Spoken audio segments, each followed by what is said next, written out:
ಬಕಾಸುರ ದಂಶದವ್ರು ಇಲ್ಲೇ ಅದಾರ ನೋಡ್ರಿ ಅಪ್ಪ ಟ್ಯಾಗ್ ಮಾಡ್ರಿ ಅವ್ರನ್ನ. Hi guys, welcome to my another vlog. I hope ಎಲ್ಲರೂ ಚೆನ್ನಾಗಿದ್ದೀರಿ. ನಾನು ತುಂಬ ಚಲೋ ಇದ್ದೀನಿ. ಫೈನಲಿ ಇವತ್ತು ನಾವು ಹೊಂಟೀವ್ರಿ 3rd ಇಯರ್ ಎಕ್ಸಾಮ್ ಬರ್ಯಾಕ. ನಮ್ದು ಫೈನಲ್ ಇಯರ್ ಕಂಪ್ಲೀಟ್ ಆಯ್ತು ಅನ್ನೋ ಖುಷಿ ರೀ. ಅದಕ್ಕಿಂತ ದೊಡ್ಡ ಖುಷಿ ಏನಪ್ಪ ಅಂದ್ರೆ ಎಕ್ಸಾಮ್ ಮುಗಿತು ಅನ್ನೋದು. ಅದೇ ಖುಷಿ ಒಳಗೆ ಇವಳಿಗೆ ನೋಡ್ರಿ ಹೆಂಗೆ ಮಾಡಾಕತ್ತಾಳ ಅಂತ. ನನಗೆ ಕಂಗ್ರ್ಯಾಚುಲೇಷನ್ ಹೇಳಕ್ಕೆ ಹೂವು ಕೊಡಾತಿದ್ಲ. ನಾ ಮಾತ್ರ ನಾಚಿ ನೀರಾಗಿ ಬಿಟ್ಟೆ. ನನ್ನ ಫ್ರೆಂಡ್ ಹೇಳ್ದಂಗೆ ಎಕ್ಸಾಮ್ ಮುಗ್ದಿಂದ ಮಾಡುವಂಥ ಒಂದು ಟ್ರೆಂಡಿಂಗ್ ರೀಲ್ಸ್ ಇತ್ತು ರೀ. ಅದನ್ನು ಟ್ರೈ ಮಾಡಾತಿದ್ವಿ. ಪ್ರಾಕ್ಟೀಸ್ ಮಾಡಿದ್ಮೇಲೆ ಲಾಸ್ಟಿಗೆ ನಮ್ಮ ರೀಲ್ಸ್ ಹೆಂಗೆ ಬಂದೈತೆ ಅಂತ ನೀವು ನೋಡ್ರಿ. ಅದು ಫೈನಲ್ ಇಯರ್ ಎಂಡ್ ಅಂತ ಬಂದಾಗ ಒಂದು ರಿಲ್ಯಾಕ್ಸೇಷನ್ ಇತ್ತಲ್ಲ, ಅದು ಅಂತೂ ಎಕ್ಸ್ಟ್ರಾರ್ಡಿನರಿ ಇತ್ತು. ಅಲ್ಲಿಂದ ಡೈರೆಕ್ಟ್ ನಾವೆಲ್ಲಿ ಹೋದ್ವಿ ಅಂತ ನೋಡ್ರಿ. A few moments later. Exam ಹೆಂಗಾಗಿದ್ದಾವಲ್ಲ ಅದೆಲ್ಲ ಮ್ಯಾಟ್ರ್ ಆಗಂಗಿಲ್ಲ, ಬಟ್ ಎಕ್ಸಾಮ್ ಮುಗಿದ್ವಲ್ಲ ಅಷ್ಟೇ ಸಾಕು ಅನ್ನೋದಿತ್ತು. ನೀಲುಗ್ ನೋಡ್ರಿ ಏನು ಗಿಚ್ಚಿ ಡೈಲಾಗ್ ಹೋಗ್ದಾಳ. ಬಕಾಸುರ ದಂಶದವ್ರು ಇಲ್ಲೇ ಅದಾರ ನೋಡ್ರಿ ಅಪ್ಪ ಟ್ಯಾಗ್ ಮಾಡ್ರಿ ಅವ್ರನ್ನ.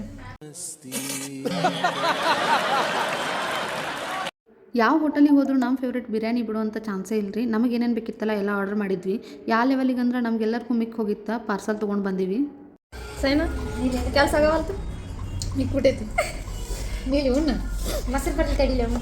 कितने तेजस्वी लोग हैं हमारे पास, कितने शानदार विचार रखते हैं. ಊಟ ಎಲ್ಲ ಮಾಡ್ಕೊಂಡು ನಾವು ಇವಾಗ ಬಸ್ ಸ್ಟ್ಯಾಂಡ್ ಸೈಡ್ ಹೊಂಟೀವ್ರಿ.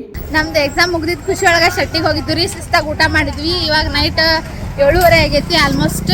ಸೊ ನೋಡ್ತಿರ್ಬೇಕು, ಬೆಳಿಗ್ಗೆ ಇದ್ದಂಥ ಫ್ರೆಶ್ನೆಸ್ ನಮ್ಮ ಮುಖದಾಗ ಕಾಣ್ತಿರ್ಲಿಲ್ಲ. ಎಲ್ರೂ ಫುಲ್ ಟಯರ್ಡ್ ಆಗಿ ಹೋಗಿದ್ವಿ. ನೈಟ್ ಟೈಮ್ನಾಗ ನಮ್ಮ ಇಲ್ಕಲ್ ನೋಡಕ್ಕೆ ಚಂದ. ಬಸ್ ಇದ್ದರೂ ಕಾರಣಕ್ಕೆ ಸ್ವಲ್ಪ ಜಲ್ದಿ ಹೋದಿವ್ರಿ. ಸೊ ಇವತ್ತಿನ ವ್ಲಾಗ್ ಇಷ್ಟ ಆಗಿತ್ತು ರೀ. ಸಿಗುಣ್ರಿ ಮುಂದಿನ ವ್ಲಾಗ್ದಾಗ. ಅಲ್ಲಿವರೆಗೂ ಬಾಯ್.